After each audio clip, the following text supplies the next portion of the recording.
Irava malamalala manasanao hiaraka iompoko fanahy amin'ny alalan'izao vavaka izao ary miarahaba anao amin'ity maraina ity. Hivavaka isika. Andriamanitra ray tsaro, te-hidera sy hankasitraka ary hankalaza anao zahay noho ny famindrampo ataonao aminay ka mbola afaka miray fo saina mivavaka eo anatrianao.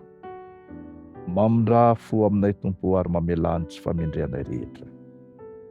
Mangataka vavaka manokana izahay ho an'ny mpanao gazety rehetra, ny hanomezanao azy ireo fahaiza manao Tompo malala, mba ho mpanao gazety hitaona ny maro ho amin'ny fahamarinana, ka ny vaovao rehetra ambara dia ho vaovao marina mandrakariva. Mangataka anao zahay ho an'ireo mpanao gazety ireo, mba hanana ny toe-tsaina ho mitaiza ny vahoaka amin'ny fandraisana didy sy ny fandraisana andraikitra, ny amin'ny fahatsiarovan-tena, hanao ny sosiny tsara mandrakariva eo amin'ny toerana rehetra izay misy azy.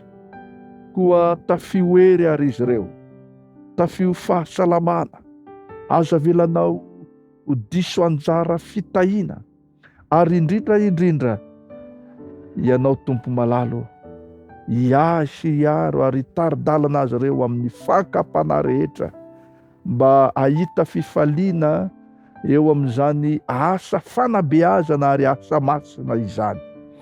Tompo malalo, izany no vavaka sy etaeta avy ety anatinay, ka mba ho mpanao gazety, ho mpitaiza ho amin'ny fahatsarana tokoa ny mpanao gazety rehetra.